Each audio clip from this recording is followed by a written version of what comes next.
ہاتھ چہرے پر پھرتے علیحدہ ہوئے تو من سے کسی کانچ کی مانند شناخے سے ٹوٹا اور بکھر گیا۔ وہ دعا مانگ کر اٹھا اور باہر نکل کر پیروں میں چپل ارسطا آرام گاہ کا رخ کر چکا تھا۔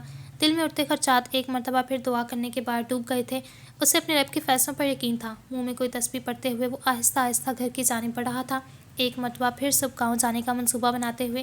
نوکری کے سلسلے میں وہ ادھر شہر میں ہی رہا کرتا تھا، مگر پابندی سے گاؤں کا چکر بھی لگاتا رہتا تھا۔ گھر تاریکیوں میں ڈوب چکا تھا۔ رات کا وقت ہو چکا تھا۔ پورا دن وہ مارے خوشی کے پھولے نہ سما رہا تھا۔ ابا آ رہے تھے۔ کتنے عرصے بعد! اس کا ذہن گنتی بھول گیا۔ ایک عرصہ ہوا تھا اس نے اپنے باپ کو نہ دیکھا تھا۔ اسکول کے مختلف تقریبات میں جہاں بچے اپنے والد کے ساتھ آتے تھے، وہاں اس کے ساتھ اس کی ماں ہوا کرتی تھی۔ اسے اعتراض نہیں تھا، مگر اس کا بھی جی للچاتا تھا کہ اس کا باپ اس کے ساتھ ہو۔ جب سے اس نے باقاعدہ ہوش سنبھالا تھا، تب سے ابو کے ساتھ ایک بھی یاد نہ بنائی تھی۔ اس نے ان کو تصویروں اور ویڈیو کالز میں دیکھا تھا۔ کبھی کبھار یہ احساس عجیب سی کیفیت میں مبتلا کر دیتا تھا۔ زندگی کا ایک حصہ کٹ گیا باپ کے بغیر۔ کیا باقی زندگی بھی وہ یوں گزار سکے گا؟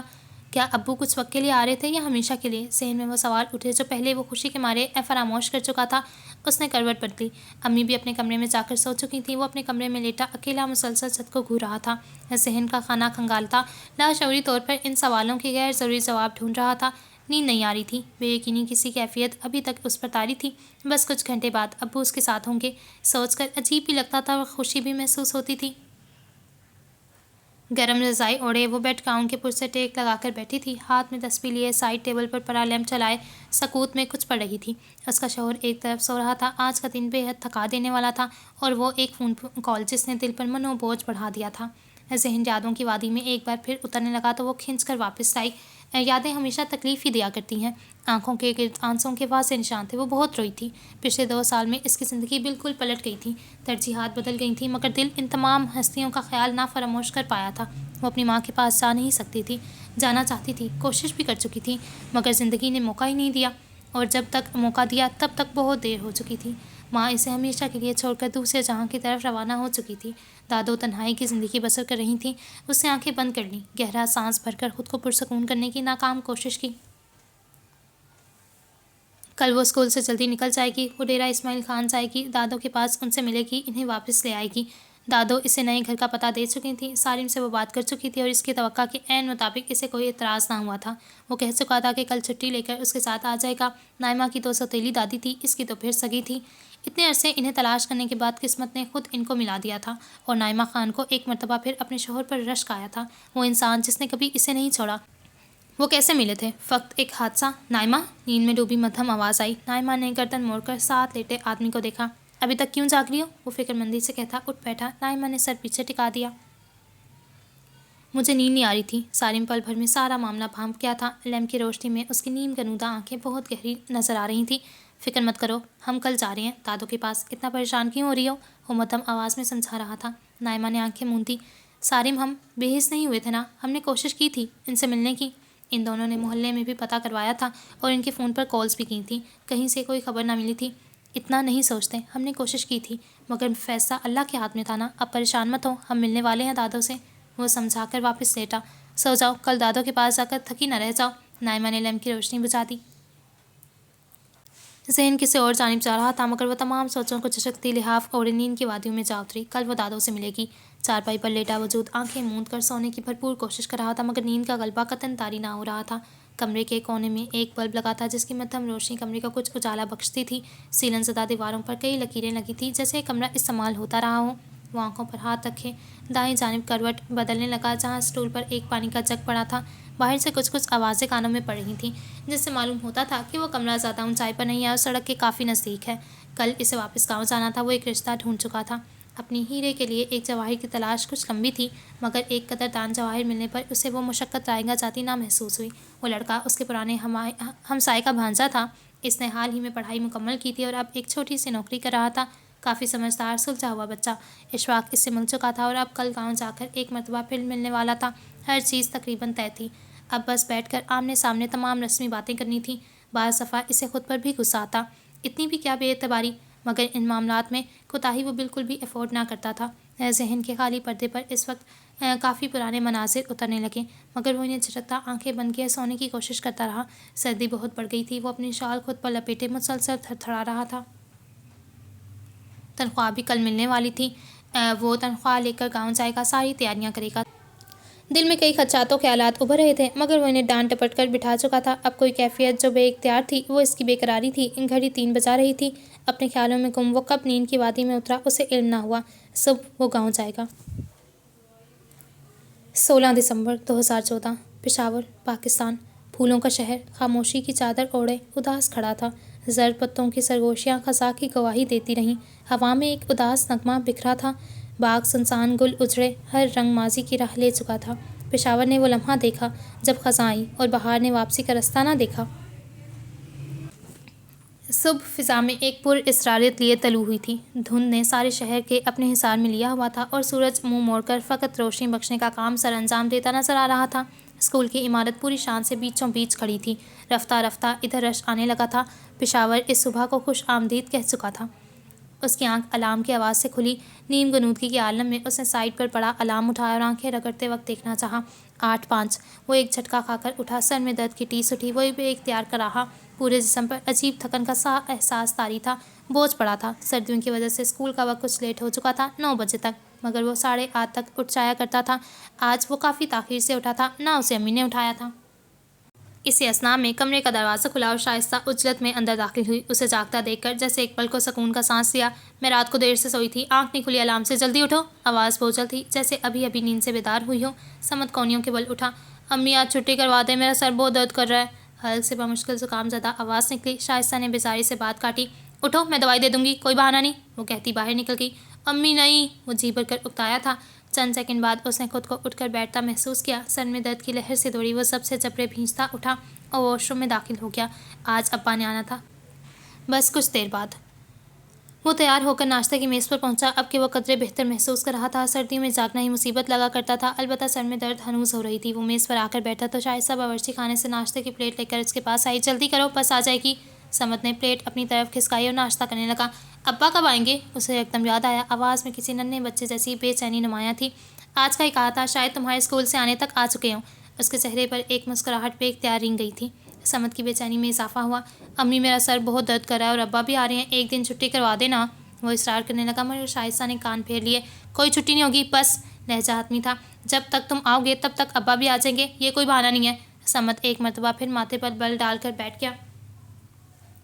اچھا، دوا دے دیں، اس نے منہ پھلا کر کہا۔ شائستہ نے ٹرے میں پڑی پلیٹ ذرا پرے کی تو دوا کا پتہ دریافت ہوا۔ ایک ٹیبلٹ کھا لو۔ سمت نے عجلت میں ناشتہ کیا اور دوا منہ میں رکھی ہی تھی کہ باہر سے ہارن کی آواز آئی۔ وہ کرسی پر سے اٹھا، بستہ پہنا اور کچن کی جانب بڑھا۔ خدائے پامان امی!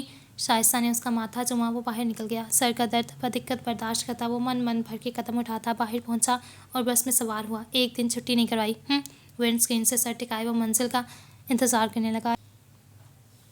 سورج اوپر آ رہا تھا اور دھند کا زور بدقت ٹوٹتا جا رہا تھا۔ گہرے میں اسکول کی سرخ اینٹوں والی عمارت گدلی دکھتی تھی۔ روشن پر گامزن کئی بچوں میں سے ایک چہرہ شناسا معلوم ہوتا تھا۔ کندھے پر بستہ لٹکائے، چہرے پر بیزاری سجائے سمت بے دلی سے چلتا آ رہا تھا۔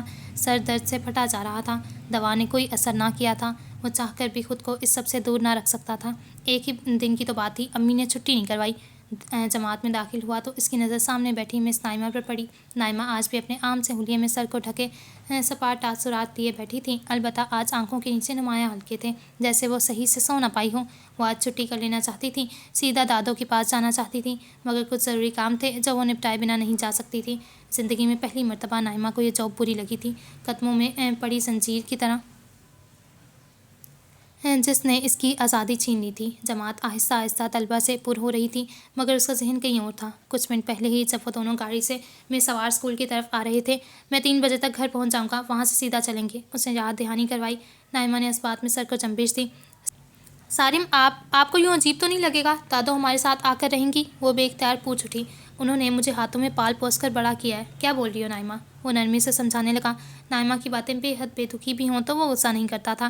اس کے دل میں ابھرتے تمام خدشات ہوا ہو گئے۔ چہرے پر ٹھہرے اضطراب میں کچھ کمی آئی۔ اسکول کے سامنے پہنچ کر اس نے نائمہ کو اتارا۔ وہ آگے بڑھنے لگی تھی جب اس نے پیچھے سے آواز دے کر اسے روکا۔ اپنا خیال رکھنا، فکر مت کرو، سب ٹھیک ہوگا۔ کیا وہ چہرے پڑھنے کا ہنر رکھتا تھا یا روح کے اندر تک جھانک لینے کا؟ نائمہ وہیں کھڑی رہ گئی۔ گاڑی آگے بڑھ گئی۔ مس نائمہ! بچے کی آواز نے اس کی سوچ کا تار کاٹا۔ وہ یکدم سیدھی ہو کر بیٹھی۔ یہ کلاس روم تھا۔ بچے کی بات سن کر لاشعوری طور پر اس کی نگاہ گھڑی کی طرف اٹھی۔ پہلا لیکچر شروع ہو چکا تھا۔ نائمہ کرسی سے اٹھی اور ڈائس کے سامنے جا کر تمام بچوں کو متوجہ کرنے لگی۔ بس کچھ گھنٹے بعد وہ دادو کے پاس ہوگی۔ وہ گارڈ روم کا منظر معلوم ہوتا تھا، سفید دیواروں والا تنگ سا کمرہ، سامنے ایک روشن دان جہاں پہرا دینا اس کی ذمہ داری تھی، اور پیچھے سیڑھیاں نیچے اترنے کی۔ اشفاق اسی کرسی پر بیٹھا تھا، ٹھنڈ اس کی پسلیوں تک میں چبھ رہی تھی، اوپر موٹی جیکٹ پہننے کے باوجود وہ تھر تھرا رہا تھا۔ دھند کافی حد تک کم ہو چکی تھی مگر اب بھی موجود تھی۔ اس نے کھڑکی سے باہر کا منظر دیکھا، دور دور تک سبزہ زار پھیلا ہوا تھا۔ اسکول کی عمارت کے پیچھے غالباً کوئی کھیت تھے، ہر شے گدی نظر آ رہی تھی۔ وہ رات کو نیند بھی پوری نہ کر سکا تھا، شاید آج چھٹی کر لیتا مگر تنخواہ لینی تھی اور پھر گاؤں جانا تھا، اس لیے اسے بے دلی سے آنا پڑا۔ بس کچھ دیر بعد وہ گاؤں میں ہوگا۔ جیپ نما سواری اسکول کے دائیں رخ آ کر کچھ دور روک دی گئی۔ اندر سے 6 آدمی نکلے، سیاہ لباس اور آڑ ڈھکے چہروں والے نفوس، سب ادھر ادھر بکھر گئے جیسے پہلے سے تمام ہدایات دے دی گئی ہوں۔ پیچھے ایک آدمی اکیلا رہ گیا، باقی 5 بحفاظت اپنا اسلحہ سنبھالتے مختلف کونوں میں روانہ ہو چکے تھے۔ آخری آدمی کی شاطر آنکھیں پیچھے کھڑی جیپ پر مرکوز ہوئیں۔ اس نے ڈکی سے کوئی عجیب شے نکالی، وہ ایک بیگ تھا، عام سا دکھنے والا۔ آدمی نے غیر محسوس انداز میں اس کی زپ کھولی، اوپر دیکھتے دیکھتے انگلیاں چلائیں اور چند ہی منٹ میں بیگ بند کر کے گاڑی کی فرنٹ سیٹ پر رکھا اور بھاگ گیا۔ ویرانے میں کھڑی گاڑی اسے دور جاتا دیکھتی رہی۔ جمائی آئی ہاتھ بلند کر کے منہ کے آگے کرتا وہ ایک لمحے کو ارتکاز کھو گیا۔ نظریں کہیں اور اٹھی تھیں اور یہی لمحہ تھا۔ ایک زوردار آواز سماعت میں گونجی، یکدم زوردار آواز سماعت میں گونجی، پلک جھپکتے ہی گاڑی آگ کی زد میں آ گئی۔ شعلہ اڑاتی سواری مکمل طور پر بھسم ہو چکی تھی۔ ارد گرد اس ویرانے میں بھی کچھ لوگ متوجہ ہوئے۔ سیاہ دھواں خلا میں اڑ کر تازہ ہوا میں ملاوٹ کر رہا تھا۔ اسے محسوس ہوا کہ وہ آواز اسے کان کا پردہ چیرتی اندر گھسی تھی۔ چند پل کان میں سیٹی بجتی رہ گئی۔ وہ کچھ سننے سمجھنے سے قاصر تھا۔ آواز ذہن میں جذب ہوئی تو وہ کرنٹ کھا کر آگے بڑھا۔ دھماکہ کہاں؟ اشفاق نے اپنا پستول اٹھایا اور محتاط ہو کر بیٹھا۔ دل میں کہیں خوف نے بسیرا ڈالنا چاہا۔ اس نے کان پھیر لیے۔ وہ ایک گارڈ تھا، موت سے ڈرنا اپنی نوکری کے ساتھ دغا کر جانا تھا۔ اس نے بہت سا تھوک نکلا اور باہر جھانکنا چاہا۔ روشنی وہی پھیلاتا ہے جو خود جلنے کے لیے تیار ہو۔ اشفاق ہر حال میں اپنی نوکری سے وفا کرے گا۔ وہ ایک گارڈ تھا، یہ کام اس نے خود اپنے لیے چنا تھا۔ وہ خود کو جلتے دیکھ سکتا تھا مگر دوسروں کو بچانا اس کا کام تھا۔ وہ اپنے عہد سے خیانت نہیں کر سکتا تھا۔ ڈر کر نیچے بیٹھ جانے کی بجائے اشفاق اٹھا اور بندوق سیدھی کرتا روشن دان سے محتاط انداز میں باہر جھانکنے لگا۔ ہر طرف سکوت چھایا گیا تھا۔ یہ آواز آئی کہاں سے تھی؟ اس نے گردن باہر نکالی، تجسس میں کچھ نظر نہ آیا۔ آواز بہت دور سے آئی تھی، شاید اسکول کے دوسرے سرے سے۔ وہ دیکھ سکتا تھا فضا میں سیاہ دھواں اڑ رہا تھا۔ دوسرے کونوں میں بیٹھے گارڈز نکل کر حال دریافت کرنے لگے تھے۔ اسکول کا تمام عملہ اس جانب متوجہ ہو چکا تھا۔ گارڈز ارد گرد جمع ہو رہے تھے۔ عمارت پیچھے کھڑی ان سب کو دیکھتی رہ گئی۔ سیاہ لباس والا ایک آدمی دوسرے سرے پر جا چھپا تھا۔ تمام گارڈز اپنے کیبن چھوڑ چکے تھے سوائے ایک کے۔ اس نے فضا میں بندوق بلند کی اور روشن دان سے جھانکتے اس جھریوں زدہ چہرے والے آدمی کا نشانہ لیا۔ وہ اس کی نظروں سے اوجھل تھا۔ اشفاق بھی اٹھا۔ بس ایک لمحہ، ایک پتلی کان چیر دینے والی آواز ایک مرتبہ پھر گونجی، قریب سے۔ اشفاق کو اپنے سینے میں گرم سلاخیں اترتی محسوس ہوئیں۔ گولی عین اس کے دل کے قریب لگی تھی۔ اس کا پورا جسم کسی آگ میں جھلسا تھا۔ اذیت کی ایک لہر نے اسے اپنی لپیٹ میں لیا۔ وہ اپنا توازن کھو چکا تھا۔ بے سدھ ہوتا وجود دیوار سے ٹکرایا اور نیچے گر گیا۔ آنکھیں بے یقینی کے مارے پھیلی ہوئی تھیں۔ اس کی وردی خون سے بھیگنے لگی۔ سفید جیکٹ سرخ رنگ میں رنگ چکی تھی۔ دل کو کسی نے حقیقتاً پکڑ کر دبوچ دیا تھا۔ گولی اس میں پیوست ہوئی اور کہیں اٹک چکی تھی۔ اس نے سانس لینے کی صحیح کی، سانس اکھڑ رہا تھا۔ حلق سے چیخ تک خارج نہ ہو سکی۔ ایک لمحے میں وہ جیتا جاگتا انسان نیم جان ہو چکا تھا۔ گارڈ رومز یہاں سے بہت دور تھے۔ وہ اسکول کی عمارت کے سائڈ پر پھیلا ایک وسیع میدان تھا جس کے چاروں کونوں پر ایک گارڈ تھا۔ وہ چیخ بھی مارتا تو شاید کسی کو آواز نہ جاتی۔ روشنی وہی پھیلاتا ہے جو خود جلنے کے لیے تیار ہو۔ کیا کوئی گولی کی آواز بھی نہ سن پایا تھا؟ ایسی کئی مدھم ہوتی آوازیں سماعت میں ایک مرتبہ پھر گونجیں۔ اس کا ہاتھ بے اختیار اپنے دل کے مقام پر اٹھا۔ ہتھیلی خون میں رنگ چکی تھی۔ وہ آگے بڑھنا چاہتا تھا، اس بند کمرے سے نکلنا چاہتا تھا۔ اکھڑتی سانسوں اور تڑپتے وجود کے ساتھ اس نے کوہنی کے بل خود کو گھسیٹا۔ کمرے کا دوسرا سرا اس کے سامنے تھا۔ آنکھوں میں سے پانی بلک بلک کر بہہ رہا تھا۔ ذہن شل تھا اور جسم کو جیسے کسی نے انگاروں پر رکھ دیا۔ اللہ! حلق سے دبی دبی آواز نکلی۔ وہ سیڑھی کے بالکل سامنے تھا مگر نیچے نہیں اتر سکتا تھا۔ لا الہ! اس کے ہونٹ ہلے۔ پورا وجود ایک مرتبہ پھر سردی کی زد میں آیا تھا۔ آنکھوں کے آگے اندھیرا چھا رہا تھا۔ مناظر گدلے ہو رہے تھے۔ میدان کے انقاد ہوتے منظر کو دیکھتے دیکھتے سیاہی چھائی اور ایک اور منظر تحلیل ہوا۔ وہ ایک باغ تھا، ہرے بھرے سرسبز درخت، خوشحال موسم، گھاس کے درمیان بنا ایک روش جس پر لوگ رواں دواں تھے۔ وہ ایک لکڑی کے بینچ پر بیٹھا تھا، پسینے سے تر ماتھا، پھولتا تنفس۔ اس کی دائیں طرف ایک لڑکی بیٹھی تھی، سیاہ چھوٹی آنکھیں دانستہ اس پر جمائے۔ اس کا باپ وہ واحد انسان تھا جس کے ساتھ وہ کبھی خود کو غیر محفوظ تصور نہیں کر سکتی تھی۔ اشفاق نے جھریوں زدہ چہرہ ساتھ بیٹھی لڑکی کی جانب موڑا۔ اس کے چہرے پر بچھی خوشحال مسکراہٹ نے اس کے زخموں پر کسی مرہم کا کام کیا تھا۔ وہ بے اختیار مسکرا دیا۔ کیسا لگا شاہ رخ؟ اس کے لہجے میں عقیدت تھی۔ سامنے بیٹھی لڑکی کے لبوں پر سے مسکراہٹ جدا نہ ہوئی۔ پہلی بار کسی آدمی کے بارے میں سن کر آپ کے جیسا محسوس ہوا ہے۔ ایک جملہ ہر بات کہہ گیا تھا۔ وہ راضی تھی۔ جب جب ابا گھر آتے تھے وہ دونوں روزانہ صبح چہل قدمی پر جایا کرتے تھے اور خوب باتیں کرتے تھے۔ آج ابا نے اسے شاہ رخ کا بتایا تھا۔ وہ اب تک اس سے ملے نہ تھے، جلد ملنے والے تھے، اپنی بیٹی کو ہنستا بستا دیکھنے والے تھے۔ انتظار کے لمحات ختم ہوئے تھے، سب اپنے حصے کی خوشیاں پانے لگے تھے۔ منظر تحلیل ہوا، تاریکی سارے پر غالب آنے لگی، چہار سو سناٹا تھا۔ لا الہ! اذیت کا احساس پورے وجود پر طاری ہوا، سانس خارج نہ ہوئی، دل میں ایک ٹیس اٹھی۔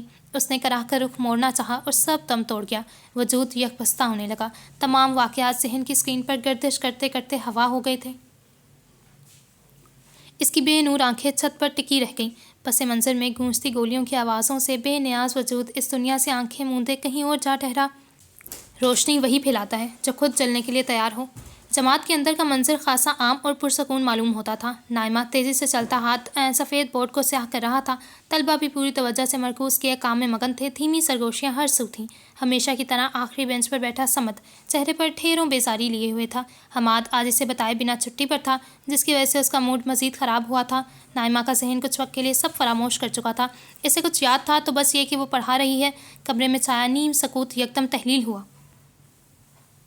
پرزور دھماکے کی آواز یکدم سب کا دل دہلا گئی تھی، البتہ کسی نے خاص توجہ نہ دی۔ یقیناً ارد گرد کوئی ٹرانسفارمر وغیرہ میں دھماکہ ہوا ہوگا۔ ہر کوئی ایک مرتبہ پھر کام میں غرق ہو گیا۔ خاموشی بھی بسیرا کر چکی تھی۔ دوسری مرتبہ اس پرسکون ماحول میں خلل ڈالا گیا۔ باہر سے بھاری قدموں کی چاپ سنائی دینے لگی، جیسے ایک ہی پل میں ادھم مچ گیا ہو۔ شاید کوئی کلاس نیچے جا رہی تھی۔ ان کی روانی سے چلتے قلم پر بند اس سائرن کی آواز نے ڈالا تھا۔ صمد کے دل نے ایک دھڑکن مس کی۔ کل کی طرح یہ سائرن اس کے دل کو دہلا گیا۔ کیا یہ ڈرل روز ہونی تھی؟ کلاس میں ہلچل سی مچی۔ نائمہ نے بیزاری سے پیچھے مڑ کر دیکھا۔ اپنے ڈیسک کے نیچے چھپے سب بچے اس کی ہدایت کے مطابق اپنے ڈیسک کے نیچے چھپ گئے تھے، البتہ کوئی سنجیدہ نہ تھا۔ ہر طرف سرگوشیاں تھیں۔ نائمہ کے دل میں عجیب سا خیال ابھرا، ڈرل کبھی بھی 2 دن لگاتار نہیں ہوتی تھی، شاید اس بار کچھ الگ ہو۔ وہ آگے بڑھی، لائٹیں بند کی اور ڈائس دھکیل کر دروازے کے سامنے رکھنے لگی۔ میم رہنے دیں، ابھی تو نکلنا ہے، کسی نے ہنس کر آواز دی۔ صمد پیچھے بیٹھا بوریت سے سب دیکھ رہا تھا جب ایک دم شور سا ہوا۔ ابھی دوسرا سائرن نہ بجا تھا، پہلا ہی بج رہا تھا۔ سب کو کلاس میں ہونا تھا۔ یہ آوازیں کہاں سے آ رہی تھیں؟ اور پھر ایک آواز فضا کو چیرتی ہوئی ان کے کانوں میں پڑی، گولیوں کی آواز۔ This is not a drill, this is not a drill, یہ کوئی ڈرل نہیں ہے۔ اسپیکر میں لرزتی عجلت بھری آواز سنائی دی۔ پیچھے بیٹھا صمد برف ہو گیا، کسی مجسمے کی طرح ریڑھ کی ہڈی میں ایک سنسنی خیز لہر دوڑ گئی، دل میں خوف ابھرا۔ گولیوں کی زد، یہ ڈرل نہیں ہے۔ ذہن کچھ بھی جذب کرنے سے قاصر تھا۔ کلاس میں چیخیں بلند ہوئیں، مذاق میں بات اڑاتی آوازیں ہیبت ناک دہائیوں میں بدل گئی تھیں۔ نائمہ اپنی جگہ ساکت کھڑی رہ گئی۔ دس از ناٹ اے ڈرل؟ آواز ایک مرتبہ پھر آئی اور اس کے بعد ان سب کے کانوں میں وہ چیخیں پڑیں۔ اسپیکر سے ابھرتی آواز اب چیخوں کی تھی۔ ایک دردناک کراہ اور پھر سکوت۔ نائمہ حواس باختگی کے عالم میں آگے بڑھی اور بچوں کو چپ کروانے لگی۔ شش، چیخو نہیں، آواز باہر نہ جائے۔ اس نے ڈر کر ان کی آوازیں بند کرنے کی کوشش کی۔ اگر کوئی باہر سے آوازیں سن لیتا تو یقیناً ادھر کا رخ کرتا۔ خاموشی سے بیٹھو سب، کچھ نہیں ہوا، دوسرے سائرن کا انتظار کرو۔ اس کا اپنا دل بری طرح دھڑک رہا تھا، ذہن کچھ بھی سمجھنے سے قاصر تھا۔ کیا اسکول میں ٹیررسٹ اٹیک؟ نہیں، بچوں کو تیار کرنے کے لیے کوئی سنجیدہ منصوبہ ہوگا۔ کلاس میں رونے کی آوازیں ابھر رہی تھیں، سب چپ کر گئے تھے، مگر خوف سے، وحشت کے حصار میں۔ تیسری صورت میں ٹیررسٹ اٹیک۔ صمد پتھر کا مجسمہ بنے بیٹھا تھا، ذہن شل تھا، حواس باغ تھا۔ یہ کیسے ہو سکتا ہے؟ نہیں، یہ کوئی ڈرل ہی ہے۔ مگر اسپیکر سے ابھرتی وہ چیخیں، وہ کانپنے لگا۔ اسے اثنا میں باہر سے قدموں کی چاپ سنائی دی، باہر کی طرف کھلتی، اندر کوئی کھڑکی نہ تھی۔ یہ کلاس روم بھی راہداری کے کونے پر تھا، الگ تھلگ۔ بچوں کی چیخیں بلند ہوئیں۔ نائمہ بمشکل ہاتھ اٹھا کر انہیں چپ کروانے لگی۔ ہر کوئی دروازے سے دور دیوار کے کونے پر جمع ہو گیا۔ ڈیسک ادھر ادھر گری پڑی تھی، جماعت بدحال تھی۔ ہر طرف نفسا نفسی کا عالم تھا، قدموں کی چاپ تھی، سب سانس روکے کھڑے تھے۔ اور اسی پل پوری قوت سے دروازہ توڑا گیا، سامنے پڑا ڈائس دھڑام سے آگے کو گرا۔ پورے کمرے میں بچوں کی چیخیں گونجی۔ ایک مرتبہ پھر نائمہ بھی انہی میں تھی۔ وہ کوئی سیاہ لباس میں ملبوس آدمی تھا جس نے آدھا چہرہ رومال سے ڈھک رکھا تھا۔ ہاتھ میں ایک گن لیے وہ اندر داخل ہوا، کسی کی چیخ صدا سنے بغیر اندھا دھند فائر کرنے لگا۔ سب بھاگنے لگے، اپنی جانوں کے لیے، صرف اپنے لیے۔ کچھ گولیاں دیواروں پر لگیں، کچھ ادھر ادھر بھاگتے بچوں کو اندھیرا کمرہ چیخوں سے گونج رہا تھا۔ سماعت میں ہیبت ناک آوازیں تھیں، سسکیاں، آہیں، زندگی کی بھیک۔ ان سب کا کیا قصور تھا؟ وہ کون تھا؟ کسی کا ذہن اس نہج پر نہ پہنچا۔ وہ آگے بڑھا اور آنکھوں میں صفاقی لیے ایک ایک انسان پر گولی چلاتا گیا۔ درسگاہ خون میں نہا گئی تھی۔ کچھ بچے بامشکل کمرے سے بچ نکلے۔ پس منظر میں کہیں سائرن کی آواز گونجی تھی۔ جماعت تقریباً خالی ہو چکی۔ 14-15 سال بچے فرش پر پڑے کراہ رہے تھے، چیخ رہے تھے، اور کچھ بچ نکلے تھے۔ اس نے ایک مرتبہ پھر ان لاچاروں کی جانب بندوق تانی اور ایک ایک کر کے سب کے سینے میں اتار دی۔ موت سے پہلے کی آخری صدائیں بلند ہوئیں، چیخیں رفتہ رفتہ تھم گئی تھیں۔ موت کا سناٹا تقریروں سے بھاری ہوا کرتا ہے۔ چہرہ ڈھانپے آدمی باہر نکلا، جیب ٹٹول کر کوئی مائکرو فون سا نکالا۔ ارد گرد والے چاروں گارڈز مر چکے ہیں۔ دوسری جانب سے آواز آئی، کونے والے کمروں پر حملہ کرو، تب تک سب باہر جمع ہوں گے، وہاں 3 لوگ اور ہیں۔ اس کے لبوں پر ایک محسوس مسکراہٹ تھی۔ سب اپنے مقصد سے وفا کر رہے تھے۔ پورے کیمپس میں ہلچل مچی تھی، رونے کی آوازیں، تھاڑیں، چیخو پکار، مدد کے لیے صدائیں، جان کی امان پانے کو بچ کر نکلنے کی چاہ، خون میں نہائی راہداریاں۔ وہ آگے بڑھا اور اس راہداری میں پہنچا جہاں بہت سے بچے جمع تھے۔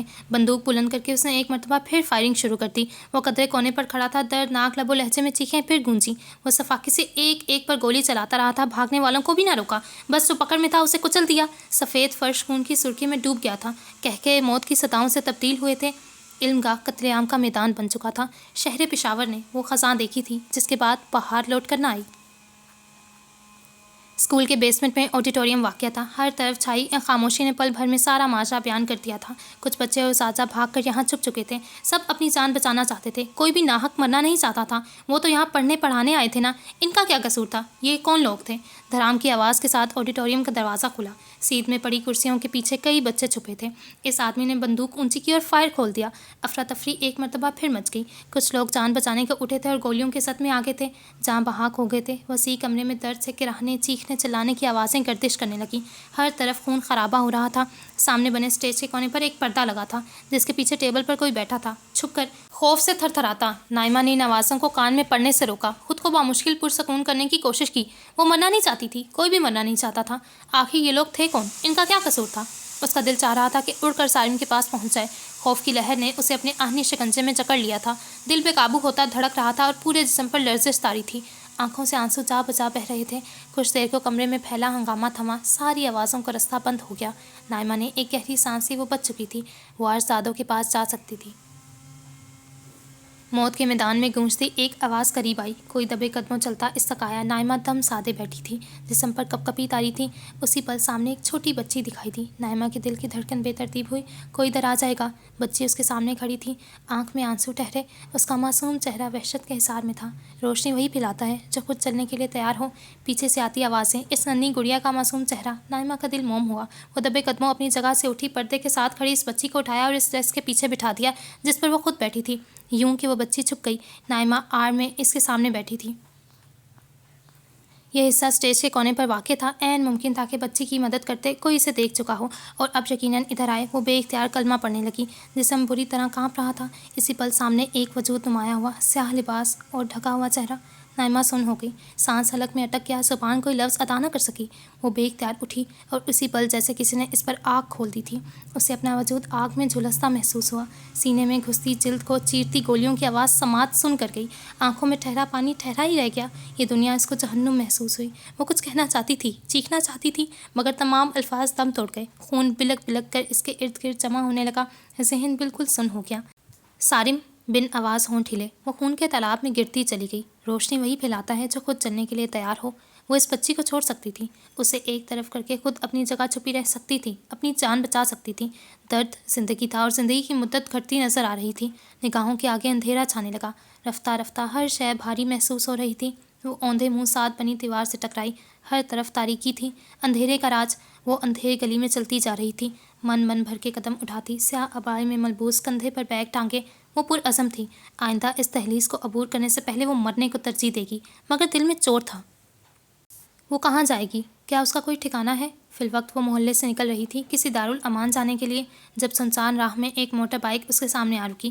وہ نظر انداز کرتی اپنا سفر جاری کر رہی تھی جب دوسرے مسافر کی آواز نے اسے روک دیا۔ خیریت، آپ اتنی رات کو کہاں جائیں گی؟ وہ کسی آدمی کی آواز تھی۔ نائمہ کے جبڑے بھینچ گئے، غصے کے ابال اس کے اندر اٹھنے لگے۔ یہی سب کا قصوروار تھا، وہ اس کی شکل تک نہیں دیکھنا چاہتی تھی۔ گھر سے نکال دیا مجھے، تمہارے ساتھ واپس آئی تھی نا؟ اس کے لہجے میں طنز کی آمیزش تھی۔ وہ اس کی طرف مڑ کر دیکھ رہی تھی۔ سالم نے نگاہ بھی نہ اٹھائی۔ میں آپ کی مدد کر رہا تھا، آپ اپنی مرضی سے آئی تھیں۔ اس کی آواز میں کوئی طنز نہ تھا، صرف عزت تھی، احترام تھا۔ نائمہ کے تاثرات بدلے۔ کتنا آسان ہوتا ہے نا کسی دوسرے کو مورد الزام ٹھہرانا۔ انسان اپنے گریبان میں کیوں نہیں جھانکتا؟ اپنا قصور کیوں فراموش کر دیتا ہے؟ وہ اپنی مرضی سے اس کے ساتھ آئی تھی نا۔ وہ چپ ہو گئی، پیچھے مڑی اور قدم آگے کی جانب اٹھانے لگی۔ دارالامان کا پتہ ہے آپ کے پاس؟ اس کے لہجے میں ہمدردی تھی۔ نائمہ کو واقعی علم نہ تھا وہ اس وقت اور جا بھی کہاں سکتی تھی۔ محلے سے نکل کر مین روڈ کے آخری سرے والے موڑ پر ہے ایک، ورنہ ادھر رستہ پوچھے گا آگے ایک اور بھی ہے، اس نے کہا اور موٹر بائیک دوڑاتا آگے بڑھ گیا۔ ہر طرف اندھیرا تھا، اسے دارالامان کا پتہ مل چکا تھا۔ اب وہ وہاں جا سکتی تھی، بعد میں کہاں جائے گی؟ ذہن میں کئی خدشات ابھرنے لگے۔ غصے میں کیے فیصلے ہمیشہ نقصان دیتے ہیں۔ تاریکی بڑی، وہ ادھر بڑی کراہ رہی تھی۔ پورے آڈیٹوریم میں اس کی سسکیاں گونج رہی تھیں۔ سب ختم ہو رہا تھا۔ درد ہوا ہونے لگا، جسم کو جیسے کسی نے جکڑ لیا تھا۔ ادھر صرف تاریکی تھی اور ایک ٹھنڈا پڑا وجود۔ نائمہ کی آنکھیں سامنے لگے پردے پر جا ٹھہری۔ اذیت اب کہیں بھی نہیں تھی۔ کیا زندگی اتنی جلدی ختم ہو جاتی ہے؟ سردی کا زور ٹوٹ رہا تھا۔ کھلے میدان میں دھند کافی حد تک کم ہو چکی تھی۔ بچوں کی ایک بڑی تعداد باہر میدان میں جمع تھی۔ حواس باختگی کے عالم میں اپنی جانوں کو بھاگتے صدمے کی کیفیت میں وہ جو اندر ان کے سامنے ہوا تھا۔ ڈرل کی ہدایت کے مطابق بچے کچے طلبہ یہاں جمع تھے۔ اسکول کا رقبہ کافی وسیع تھا، سو ڈر کچھ حد تک کم ہوا۔ وہ لوگ اسکول کے اندر ہی تھے۔ ایک لمحے کو سانس پہ قابو ہوتے بچے دوبارہ دوڑ لگانے لگے۔ تین طرف سے گولیوں کی آوازیں آئی تھیں، چیخیں کھلی فضا میں گونجیں۔ اساتذہ بھی ادھر موجود تھے، عملے کے افراد بھی، سب اپنی جانوں کو بچانے باہر بھاگے تھے، اور یہاں وہ لوگ پہلے سے منصوبہ بندی کر کے بیٹھے تھے۔ دھند کے زور میں بے قابو ہوتی سانسوں کے درمیان ہر انسان دوڑ رہا تھا، اپنی جانب ہوتی اندھا دھند فائرنگ سے بچنے کے لیے، اپنی جان کے امان کے لیے۔ بس چند لمحات، گھاس لہو میں نہا گئی، لاشیں جگہ جگہ بکھر گئی تھیں، چیخیں، سسکیاں، دہائیاں، ٹوٹتی سانسیں۔ اسکول کا میدان جہاں گل بکھرے تھے، کھیلنے کی آوازیں آتی تھیں، ہر طرف خوشحالی ہوتی تھی، وہ آج میدان جنگ لگتا تھا، میدان بے دریغ قتل۔ جنگ تو دو طرف سے ہوا کرتی ہے نا۔ بکھری لاشوں کے درمیان کوئی تھا جو بے تاثر چہرے کے ساتھ کہیں کھڑا تھا، یونیفارم پر خون کے چھینٹے، بکھرے بال اور سپاٹ تاثرات والا سمت۔ وہ سمجھ ہی نہیں پایا یہ کیا ہوا تھا۔ کون تھے وہ لوگ؟ ان کا کیا قصور تھا؟ ہر طرف سے کانوں میں پڑتی چیخیں اس کی روح تک چھلنی کر رہی تھیں۔ وہ بس بھاگ رہا تھا جان کی امان کے لیے۔ یکبارگی اس کے کانوں میں رونے کی آواز گونجی۔ سمجھ جھٹکا کھا کر پیچھے مڑا۔ یہ آوازیں ہر طرف سے آ رہی تھیں مگر یہ شناسا تھیں۔ پیچھے ایک ٹیچر زمین پر پڑی کراہ رہی تھی، جسم سے خون بلک بلک کر نکل رہا تھا۔ وہ کچھ کہہ رہی تھی، میری بیٹی وہ اندر ہے، اسے بچا لو کوئی۔ سمت قریب آیا، گولیوں کی آواز پس منظر میں مسلسل آ رہی تھی، مگر وہ ایک ہی پل میں بے خوف ہو گیا۔ ایک ماں کی کرب زدہ سسکیوں نے اس کے قدموں پر زنجیر ڈال دی۔ وہ نیچے بیٹھا۔ تڑپتی عورت نے ایک نگاہ اٹھائی، میری بیٹی اندر ہے، اسے لے آؤ، اسے بچا لو۔ اس کا سانس بند ہو رہا تھا۔ آپ فکر مت کریں، میں لاتا ہوں، وہ کسی ٹرانس کسی کیفیت میں کہتا اندر بڑھ گیا۔ وہ گراؤنڈ کا کونا تھا جہاں دھند میں ہر پل فائرنگ ہو رہی تھی۔ کوئی ڈر کر کیمپس میں نہ جا رہا تھا۔ اسکول کے ارد گرد کے تمام اہلکار شہید کر دیے گئے، مدد کو کوئی نہ تھا۔ وہ بجلی کسی رفتار سے دوڑا، سمت رکو، مت جاؤ اندر، اندر ابھی بھی فائرنگ ہو رہی ہے۔ کسی ٹیچر کی آواز کانوں میں پڑی۔ یکبارگی اس کے دل میں خوف نے اپنا گھر کر لیا۔ کیا وہ اتنا بہادر تھا کہ اپنی جان پر کھیل کر ایک جان کو اس کی جان تھما دیتا؟ نہیں۔ اس نے سانس خارج کیا، میری بیٹی، آواز آئی۔ نیم جان۔ سمت کے دل میں کچھ ڈوب کر ابھرا، کیا وہ کسی کی مدد نہیں کر سکتا تھا؟ اس نے چہرہ اٹھا کر دیکھا، عورت تڑپ رہی تھی، فیصلہ اس کے ہاتھ میں تھا۔ روشنی وہی پھیلاتا ہے جو خود چلنے کے لیے تیار ہو۔ ماں کے الفاظ کہیں سماعت میں سنائی دیے۔ اس نے آؤ دیکھا نہ تاؤ کیمپس کی جانب دوڑ لگا دی۔ سمت نو! وہ نظر انداز کرتا آگے بڑھ گیا، جیسے کوئی موم بتی ہو، شمع، ایک دیا، ایک کمزور ننھی شے جو سمجھتی ہے کہ وہ بے بس ہے، ڈرپوک ہے، اس کے ہاتھ میں کچھ نہیں ہے، وہ کچھ کرنے کی طاقت نہیں رکھتی۔ شائستہ کی مدھم آواز سارے میں گردش کر رہی تھی۔ ارد گرد بچھی لاشیں بھی اس کی مہم ترک نہ کر سکیں، مگر وہ ہمت جمائے، بہادری دکھائے اور خود کو آگ کی لپیٹ میں سونپ دے تو وہ اندھیرا کمرہ روشن کر سکتی ہے۔ انسان کی قد و قامت، اس کا حال، اس کی پہچان کچھ معنی نہیں رکھتا۔ قربانی دینے کے لیے صرف ہمت ہونی چاہیے، خود کو آگ کی لپیٹ میں سونپ کر دوسرے کو روشنی دینے کی ہمت۔ کوئی دیا ہو جیسے۔ وہ عمارت کے اندر داخل ہوا، ہر طرف سناٹا تھا، جگہ جگہ لاشیں بکھری ہوئی تھیں، گولی چلنے کی آواز اس کے کان چیر گئی۔ دل میں خوف کا غلبہ طاری ہونے لگا۔ روشنی وہی پھیلاتا ہے جو خود جلنے کے لیے تیار ہو۔ وہ ڈٹا رہا، اس ویران عمارت میں ایک ایک کمرہ چھانتا رہا۔ آڈیٹوریم میں داخل ہوا تو اندھیرے میں کئی لاشوں نے اس کا استقبال کیا۔ آنکھ کے کنارے بھیگے، خوف کا غلبہ طاری ہونے لگا۔ وہ جبرے بھینچ کر سب کے گھونٹ پیتا آگے بڑھا تو کوئی اس کی ٹانگ سے لپٹ گیا۔ سمت کا سانس اٹک گیا۔ اس نے نظر اٹھا کر نیچے دیکھا، وہ کوئی چھوٹی سی بچی تھی، 5-6 سال کی، چہرے پر خوف پچھائے، آنکھیں سرخ کیے، یہی ٹیچر کی بیٹی تھی۔ سمت اسے پہچانتا تھا۔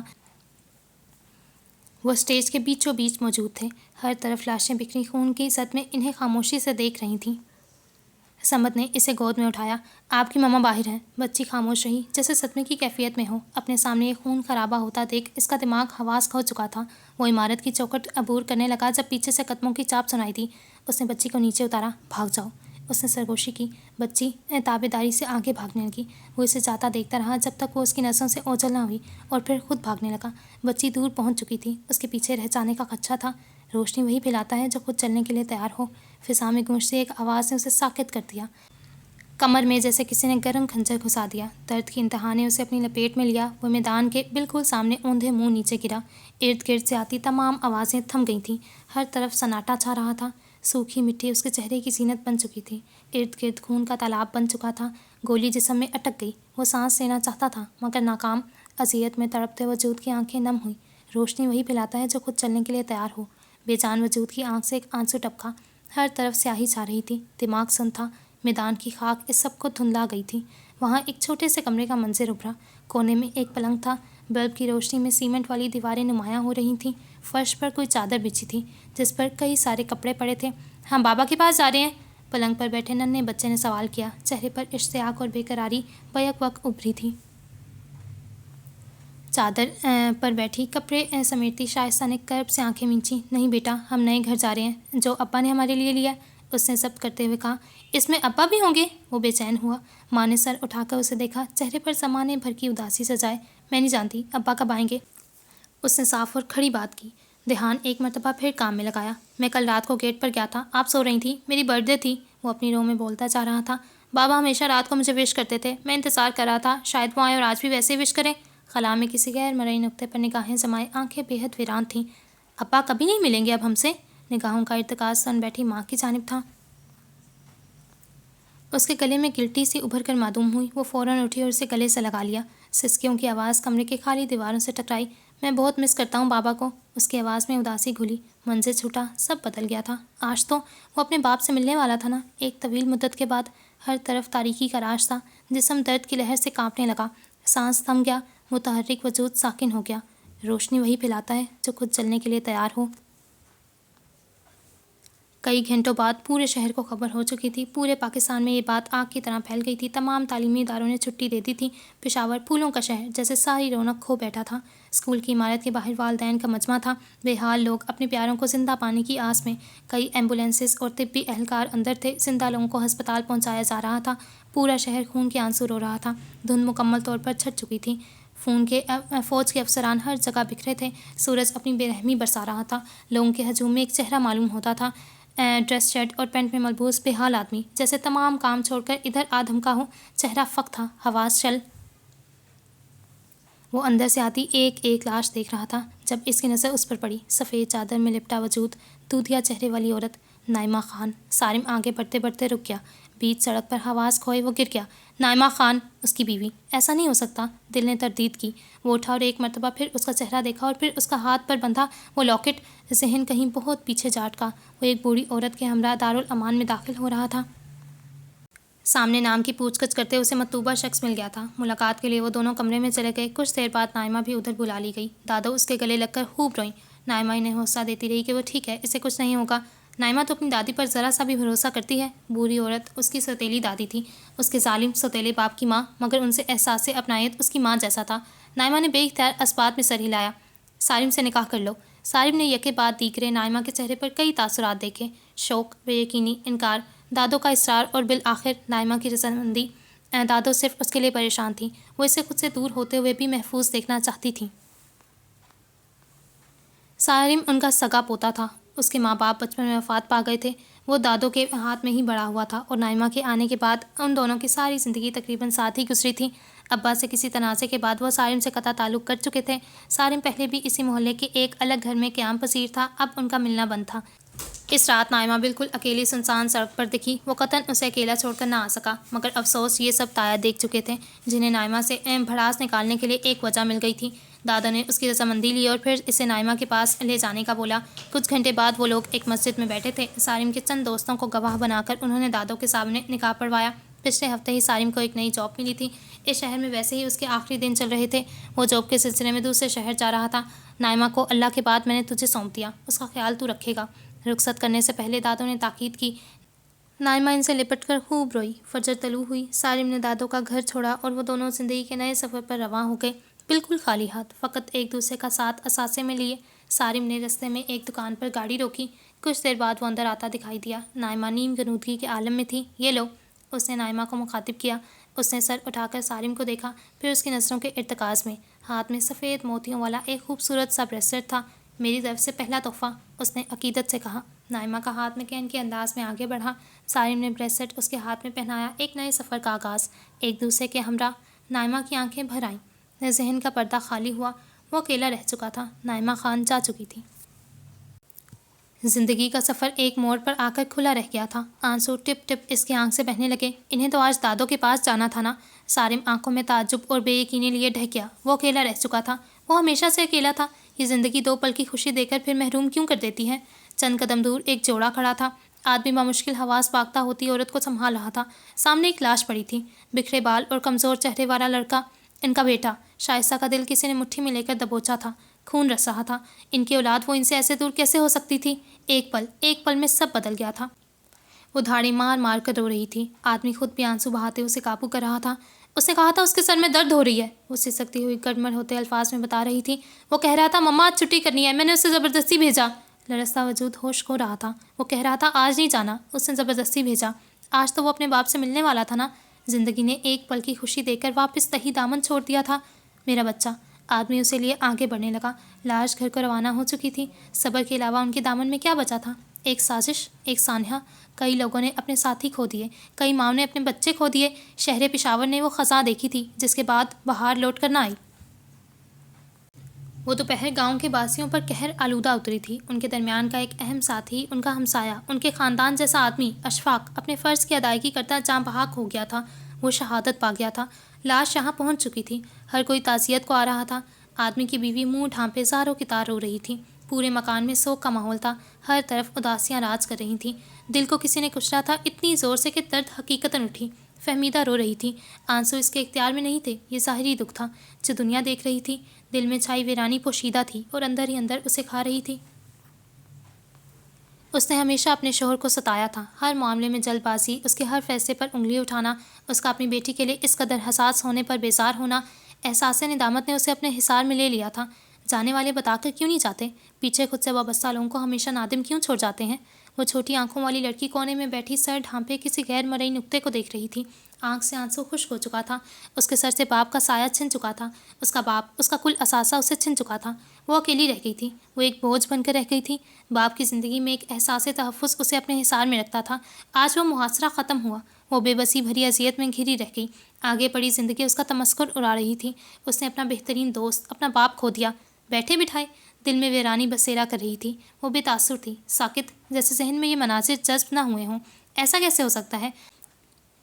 باپ کے بنا بھی کوئی زندگی ہوتی ہے؟ اس نے کرب سے آنکھیں مینچ لیں۔ وہ ایک بوجھ تھی۔ باپ چلا جائے تو دنیا کی ایک نئی شکل انسان پر عیاں ہوتی ہے۔ احساس ذمہ داری بڑھ جاتا ہے۔ ہر طرف سے پریشانی گھیر لیتی ہے۔ ان معاملات کی فکر مندی جو کبھی باپ سنبھالا کرتا تھا، وہ بے بس بیٹھی رہ گئی۔ زندگی اب پہلے جیسی نہیں رہے گی۔ وہ باتیں کس سے کرے گی؟ اپنے دل میں چھپا انبار کس کو سنائے گی؟ اس کی اور کون سنتا تھا؟ ابا، وہ بے اختیار بڑبڑائی۔ ابا جا چکے تھے۔ اس کا دل کسی شیشے کی مانند ٹوٹ کر بکھر گیا۔ وہ اکیلی تھی، ہمیشہ کے لیے۔ چند ماہ بعد اے پی ایس کی عمارت میں جماعتوں کو نئے سرے سے تعمیر کیا گیا۔ نیا فرنیچر، نیا پینٹ، اسکول کا نقشہ وہی تھا۔ حالات تبدیل کر دیے گئے تھے۔ سانحے میں پرنسپل شہید ہو گئے تھے۔ عملے کے لیے نئے پرنسپل ہائر کیے گئی تھی۔ اس نے اپنی نگرانی میں اسکول کی حالت ٹھیک کروائی۔ ارد گرد سیکیورٹی بھروا دی گئی۔ اسکول عارضی طور پر بند تھے۔ طلبہ کی ایک بڑی تعداد شہید ہوئی تھی اور سروائیورز کافی حد تک ڈرے ہوئے تھے۔ مس امارا، نئی پرنسپل، اس صبح میدان میں کھڑی نئی گھاس لگتی دیکھ رہی تھیں۔ یہ وہ خاک تھی جس میں شہداء کا لہو بستا تھا۔ اس زمین نے بہت کچھ دیکھا تھا۔ ان کے دل میں کئی خدشات ابھرتے تھے۔ اگر خدا نخواستہ دوبارہ کبھی کچھ ایسا نہیں جو انسان ایک مرتبہ ڈر کو اپنے قدموں میں زنجیر ڈالنے دے، وہ ہمیشہ کے لیے اس کا کفل کھو دیتا ہے۔ پشاور رفتہ رفتہ خوشحالی کی جانب گامزن تھا، مگر یہ علاقہ، یہاں سے آج بھی وہ صدائیں دل کو چھوتی تھیں۔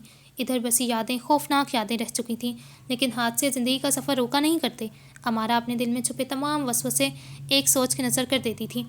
مزاحمت، یہ اسکول دوبارہ شروع ہوگا۔ ادھر دوبارہ بچوں کے ہنسنے کھیلنے کی آوازیں آئیں گی۔ ایک حادثہ ڈرا نہیں سکتا، سکھا نہیں سکتا۔ 1 سال بعد 16 دسمبر 2015 پشاور، پاکستان۔ آڈیٹوریم میں براجمان افراد مسلسل سرگوشیوں میں مگن تھے۔ یہ کمرہ اس وقت سے خاصا مختلف تھا۔ اسٹیج پر ڈائس کے سامنے کھڑا انسان کھنکھارا، آواز گونجی۔ سب متوجہ ہو گئے، سرگوشیاں تھم گئیں۔ آج ثانیہ APS کو 1 سال گزر گیا ہے۔ اس کی بوجھل آواز ماحول پرفسوں کر گئی۔ ہر زیرو کا چہرہ مرجھا سا گیا۔ تمام واقعات ذہن میں گردش کرنے لگے۔ 1 سال ہو گیا ان بچوں کو ماؤں سے بچھڑے۔ پچھلی نشستوں پر براجمان شائستہ افسردگی سے مسکرائیں۔ ان کا بیٹا شہید تھا۔ دل کچھ حد تک مطمئن ہو جایا کرتا تھا۔ 1 برس ہو گیا، کئی لوگ اپنا ساتھی کھو چکے ہیں۔ فرنٹ رو کی نشستوں پر بیٹھا سارم صدمے کسی کیفیت میں اسپیکر کو دیکھتا رہ گیا۔ 1 سال ہو گیا تھا اسے اکیلا رہتے۔ دادوں کا انتقال ہو چکا تھا۔ اس کے پاس زندگی گزارنے کی وجوہات تھیں، جینے کی نہیں۔ واحد آسرا تھا تو یہ کہ اس کی بیوی شہید تھی۔ شہداء جنت میں ہوں گے، کبھی نہ کبھی وہ ایک مرتبہ پھر اس سے مل سکے گا۔ دل میں مہم سی امید تھی۔ عرصہ ہوا، کتنے ہی بچے اپنے والدین کھو چکے۔ اس کی آواز میں کھلی نمی اسکرین کے پار ٹی وی پر دیکھتی لڑکی کے کانوں میں سیسے کی مانند پڑی۔ باپ ایک مرتبہ پھر شدت سے یاد آیا تھا۔ وہ استری چلائے کوئی قمیص پکڑے کھڑی تھی۔ اس کی شادی کو بھی 2 ماہ گزرنے والے تھے، اور جس آدمی کا انتخاب اس کے باپ نے کیا تھا وہ یقیناً بہترین تھا۔ دنیا بھر میں اس واقعے کی مذمت کی گئی۔ یہ حملہ تحریک طالبان پاکستان کی جانب سے انتقام کے لیے کیا گیا تھا، ضرب عضب کے نتیجے میں جو فوج نے دہشت گردی روکنے کے لیے شروع کیا تھا۔ ایک لمحے کا توقف، پورا حال ہمہ گوش ہوا۔ ہم سب نے اپنی آنکھوں سے اپنے پیاروں کو جاتے دیکھا۔ یہ کوشش تھی، کس چیز کی؟ ہال میں شہداء کے عزیز و اقارب موجود تھے۔ شدت پسندی، اسلام کے احکامات کو ایکسٹریمزم بنا کر پیش کرنا، مغربی طرز کی اعلیٰ تعلیم کا حصول ہمیشہ سے ہی انہیں اپنے اسلامی نظریے شدت پسندی کے خلاف لگا تھا۔ الفاظ گردش کیے۔ شدت پسندی کو سب سے بڑا خطرہ حصول تعلیم سے ہے۔ تعلیم کسی بھی شدت پسند کی سب سے بڑی کمزوری ہے۔ زیادہ سے زیادہ لوگوں میں آگہی پیدا ہوگی۔ پورا ہال دم سادے اسے سن رہا تھا۔ دشمن ڈرانا چاہتا تھا، حصول تعلیم سے، علم گاہوں کی چوکھٹ عبور کرنے سے۔ غمگین ماحول میں پھیلتے الفاظ جیسے ایک ایک کو بیدار کر گئے۔ انہیں لگا ہوگا شاید وہ اپنے مقصد میں کامیاب ہو گئے، وہ لوگوں کو ڈرا گئے، اپنی طرف سے فوج کو کمزور کر گئے، مگر ہر رد عمل اس کے برعکس تھا۔ اس کے چہرے پر فاتحانہ مسکراہٹ آئی۔ ان کے مقصد کو شدید مزاحمت کا سامنا کرنا پڑا۔ اپنے پیاروں کو کھونے کے بعد لوگ ڈرے تو مگر ڈٹے رہے۔ کسی نے حصول تعلیم سے منہ نہیں موڑا، کسی نے ڈر کے مارے تعلیمی اداروں سے قطع تعلق نہیں کر لیا۔ سب نے مل کر ایک مرتبہ پھر اس ادارے کو کھڑا کیا، ایک مرتبہ پھر تعلیم گاہ کو آب آباد کیا۔ الفاظ کا طلسم ہر سامع پر طاری تھا۔ سب میں آگہی پھیلی، دہشت گردی کے خلاف، ان کے مقاصد کے خلاف۔ ہم نے مل کر انہیں ان کے مقصد میں بری طرح شکست دی ہے۔ تمام افراد کے جسم پر لرزش سی طاری ہوئی۔ ان کی شدت پسندی کے خلاف ورزی کرنے کا سب سے بہترین ہتھیار تھا اس چیز کو پھیلانا جسے روکنا ان کا مقصد تھا۔ وہ ایک عزم کے ساتھ بولا، اور آج اسکول کو دوبارہ بن کر کام کرتے دیکھ کر میں یہ بات فخر سے کہہ سکتا ہوں، ہم سب اس ایک ثانیے سے ڈر کر نہیں بیٹھ گئے، ہم نے اٹھ کر مزاحمت کرنا سیکھا۔ کئی نفوس کی آنکھیں بھیگیں، بے قرار دل کو چین آیا۔ ہم نے دشمن کا منہ توڑنا سیکھا، اس ہتھیار سے جو ان کی کمزوری تھی، تعلیم کا حصول۔ پس منظر میں گیت گونجا، مجھے ماں اس سے بدلہ لینے جانا ہے، مجھے دشمن کے بچوں کو پڑھانا ہے۔ ہال میں موجود نفوس نم آنکھوں سے سب سنتے گئے۔ دشمن کے منہ پر مزاحمت کا سب سے بڑا تمانچہ اس سے انتقام ہے، اس کی نسلوں کو تعلیم دلوانا، ان کے ساتھ وہ کرنا جو انہیں برداشت نہیں۔ کسی بھی شدت پسندی کو روکنا تعلیم آگہی کے ہاتھ میں ہے۔ وہ ایک مرتبہ پھر دہراتا اسٹیج سے چلا گیا۔ پورا ہال تالیوں سے گونج اٹھا۔ حزام سے ہر شہید کے عزیز کی گردن اکڑ گئی۔ قربانیوں کے لیے اللہ اپنے پیاروں کو چنتا ہے۔ اب باری باری شہداء کے والدین کو اسٹیج پر دعوت دی جا رہی تھی۔ شائستہ اپنا نام سن کر اٹھ کھڑی ہوئی۔ ایک حادثے نے مجھ سے میرا بیٹا دور کر دیا، وہ بلا تمہید کہنے لگی۔ آنکھوں میں کہیں ویرانی بسی تھی۔ اس کی طبیعت خراب تھی۔ اس دن وہ اسکول جانے سے انکار کر رہا تھا اور میں نے زبردستی بھیج دیا۔ چہرے پر اداس مسکراہٹ نمودار ہوئی۔ شاید یہ میرا سب سے بڑا پچھتاوا رہ جائے گا، مگر ایک بات ہمیشہ دل کو مطمئن کرتی ہے، میرا بیٹا مجھ سے دور ہوا ہے لیکن وہ ایک شہید ہے۔ اس نے آنکھوں میں فخر لیے سامنے دیوار پر لگی کئی تصویروں میں سے صمد کو دیکھا۔ وہ مجھ سے دور ہے مگر میں مطمئن ہو جاتی ہوں اس اسکول کو ایک مرتبہ پھر آباد دیکھ کر، یہ دیکھ کر کہ جس مقصد کے لیے دشمن نے میرا بیٹا قربان کیا اس میں اسے شکست حاصل ہوئی۔ آواز میں نمی تھی۔ ہم نے مزاحمت کی، ہم نے دشمن کو یہ نہیں دکھایا کہ اس حادثے نے ہمیں ڈرا دیا ہے اور ہم آئندہ تعلیم کے حصول سے خوف کھائیں گے، ہم نے اسے یہ دکھایا ہے کہ کس طرح اس نے ہمیں بہادر بنایا۔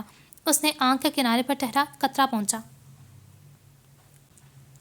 میں اب اکیلی رہتی ہوں، زندگی نے یہ بھی سکھا دیا، کوئی شے ہے جو صبر کروا دیتی ہے۔ اللہ کی ذات پر میرا یقین بڑھتا ہی گیا، وہ آزمائش دیتا ہے اور اسی کا اجر بھی۔ میں نے دنیا میں اپنا بیٹا کھویا، میں آخرت میں اس سے ملوں گی انشاءاللہ۔ پورے ہال میں چھایا سحر ٹوٹا۔ شہداء کے پیارے ڈرے نہیں تھے، وہ اپنا فرض ادا کر رہے تھے۔ انہوں نے مزاحمت کی تھی، ڈر کر بیٹھ جانے کی بجائے اٹھ کر لڑنا سیکھ لیا۔ لیکن زندگی میں دور کہیں دل اپنے عزیز کو یاد کرتا تھا۔ زندگی کا ایک خانہ خالی ہو چکا تھا جو شاید کبھی پر نہ ہو سکے۔ وقت اپنی دھن میں بیت رہا تھا۔ واقعے کو کئی سال بیت چکے تھے۔ پشاور میں جنوری کی وہ شام خاصی کھنکی اتری تھی۔ سورج منہ موڑ گیا تھا اور چاندنی پر تھا، آسمان سارے پر غالب آیا تھا۔ زمین پر پوری شان سے ایک عمارت کھڑی تھی، سفید عمارت، ایک سوم کے ساتھ۔ آس پاس لوگوں کا رش تھا، ہر طرف ہلچل مچی تھی۔ وہ اس فنڈ ریزر ہسپتال کی افتتاح کا دن تھا۔ رات کی تاریکی پھیلی تو رش چھٹنے لگا۔ پارکنگ ایریا میں ایک گاڑی کے اندر داخل ہوتی عورت سفید کوٹ زیب تن کیے، آنکھوں پر چشمے سجائے کسی سے فون پر بات کر رہی تھی۔ چند منٹ بعد گاڑی پارکنگ لاٹ سے نکلی اور سڑکوں پر رواں ہو گئی۔ وہ گاڑی کی پچھلی سیٹ پر براجمان تھی، فرنٹ سیٹ پر بیٹھا ڈرائیور گاڑی دوڑا رہا تھا۔ راستے میں ہمیشہ کی طرح ایک عمارت اس کے سامنے آئی۔ معصوم چہرے والی عورت آنکھوں میں عزم لیے اس عمارت کو دیکھنے لگی۔ سرخ اینٹوں سے تعمیر شدہ وہ آج بھی اسی شان سے کھڑی تھی۔ مما، آپ سیدھے راستے سے بھی تو گھر پہنچ سکتی ہیں، ہمیشہ ادھر سے کیوں گزرتی ہیں؟ اس کی بیٹی کئی مرتبہ یہ سوال کر چکی تھی اور وہ کبھی بھی جواب نہیں دیتی تھی، یا شاید الفاظ ترتیب نہیں دے پاتی۔ ایک خزاں اس کا کچھ نہیں بگاڑ سکی تھی۔ چہرے پر ایک آسودہ مسکراہٹ رنگ گئی، آنکھوں کے گرد ٹھہرے آنسو اپنی اندر ایک داستان سموئے ہوئے تھے۔ کئی سال پہلے جب وہ اپنی آنکھوں سے وہ سب لہو بہتا دیکھ رہی تھی، ذہن صدمے کی کیفیت میں تھا۔ وہ ایک وسیع ہال میں چھپی تھی، گولیوں کی زد اس کی کان چیر رہی تھی۔ وہ قدم قدم آگے بڑھتی پیچھے پردے کی طرف آئی تھی۔ کسی عورت نے اسے گود میں لے کر میز کے پیچھے چھپایا اور خود آگے بڑھ گئی۔ کئی لمحات بعد جب سارے میں سکوت چھا گیا تو وہ باہر نکلی۔ اسی پل کوئی اندر داخل ہوا۔ وہ بے اختیار اس کی ٹانگ سے لپٹ گئی، ڈری سہمی۔ اسے اپنی ماں کے پاس جانا تھا۔ وہ لڑکا اسے گود میں اٹھائے باہر بھاگا تھا۔ وہ اپنی ماں کے پاس پہنچ چکی تھی۔ آخری سانسیں لیتی ماں کے سینے سے لپٹی بچی نے ایک مرتبہ اپنی بات دہرائی، میں ڈاکٹر بنوں گی اور سب کا علاج کروں گی، آپ دیکھیں گی نا مما؟ مناظر بدلے۔ رات کا سما تھا، وہ گاڑی میں تھی۔ ان دو انجان لوگوں نے اس کی مدد کی تھی، جس وجہ سے آج شاید وہ زندہ تھی اور اپنی ماں سے کیا وعدہ پورا کر چکی تھی۔ لبوں پر ٹھہری فخریہ مسکراہٹ گہری ہوئی، ہونٹ دھیرے سے ہلے۔ ماں کی آغوش چھوٹی، آنگن کی دیوار گری، روشنی راہوں سے خفا ہوئی۔ شہر پشاور نے زندگیوں میں وہ خزاں دیکھی جس کے بعد بہار کبھی لوٹ کر نہ آئی۔ ختم شد۔